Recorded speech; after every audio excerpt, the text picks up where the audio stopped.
Anthony Raveau, bonjour. Bonjour. Bienvenue donc dans le Buzz Média Orange de Figaro. Alors, ancien annonceur, vous étiez en effet de l'autre côté de la barrière, comme on dit, vous étiez chez Neuf Télécom à une époque, et vous êtes aujourd'hui le président et cofondateur d'une agence média indépendante qui s'appelle MyMedia, que vous avez fondée début 2005. Et pour évoquer votre actualité et l'actualité du jour, je vous propose de découvrir le chiffre du jour. 405 millions d'euros, c'est le montant des recettes publicitaires de France Télévisions en 2009, au lieu des 260 millions budgétés en début d'année par le groupe audiovisuel public français, des chiffres qui sont publiés aujourd'hui par France Télévisions. Est-ce que vous êtes favorable, comme certains le souhaitent, certains députés, je pense notamment à Jean-François Copé, au fait qu'on maintienne la publicité en journée sur les chaînes publiques en France ou pas ? Alors tout à fait. Je pense que cette manne financière représente une opportunité de continuer à financer des programmes de qualité, ce qui est la mission est d'assurer correctement la mission du service public. Et deuxièmement, en ce qui concerne les annonceurs, ce qui nous concerne nous, Agence Média, la structure d'audience est particulièrement intéressante pour les annonceurs, et il serait réellement dommage de supprimer la publicité, puisque nous pourrions cibler des consommateurs plus âgés, plus SP+. Il y aurait aussi une surenchère des coûts GRP bruts, donc nous sommes particulièrement favorables. Des tarifs publicitaires à la télévision. Absolument.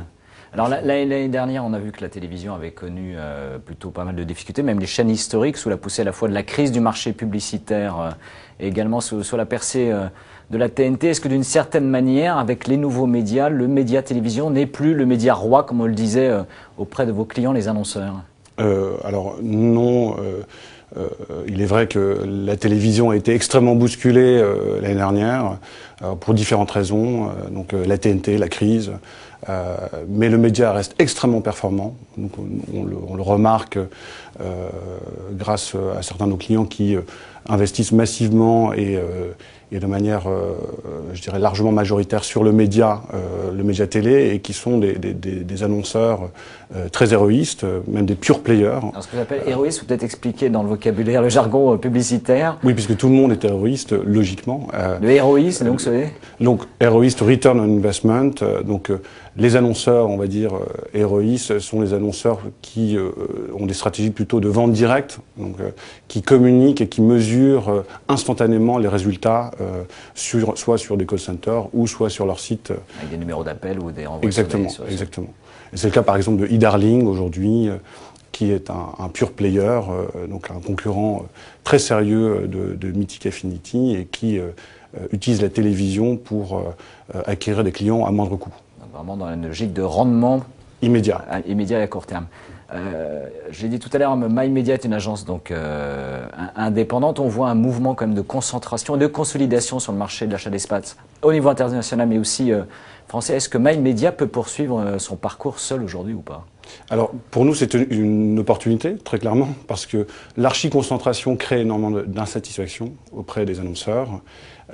Cela reste un métier de conseil, avant tout.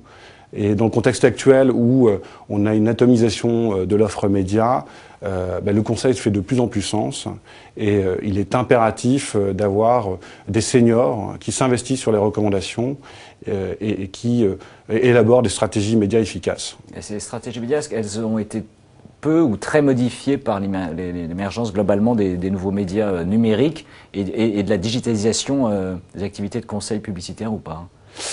On assiste vraiment à une révolution très clairement sur le digital, et aujourd'hui il est impératif de redéfinir sa stratégie média, et c'est dans ce contexte-là qu'une agence comme la nôtre a toute sa place. Aujourd'hui, les centrales établies, les agences, nos concurrents historiques, jouent énormément la carte de la taille pour optimiser, je dirais, les négociations financières.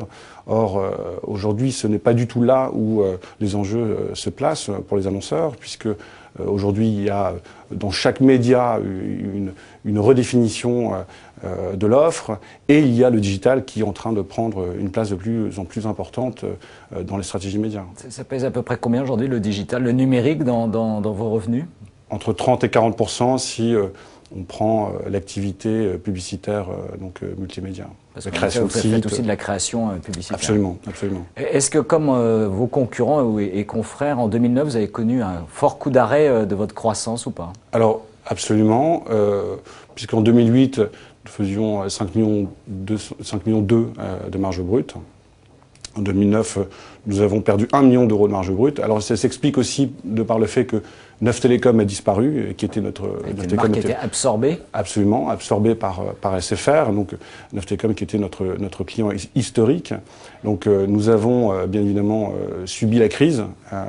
Mais aujourd'hui, on assiste vraiment à une reprise extrêmement significative et on table sur une croissance très importante puisque nous visons 6 millions d'euros de marge brute pour le groupe. Est-ce que cette crise a d'une certaine manière accentué la pression sur les tarifs et sur les rémunérations des agences comme les vôtres?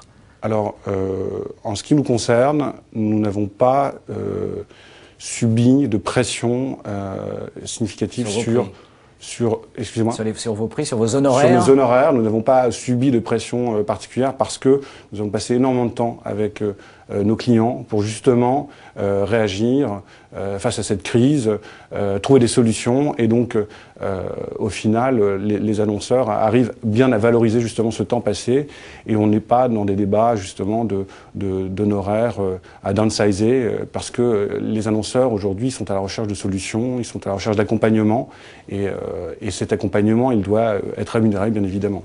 Sans négociation excessive. Exactement. Eh bien, Anthony Ravou, merci. Merci d'être venu donc dans le Buzz Média et nous nous retrouvons dès demain avec un nouvel invité. Merci encore et très bonne journée.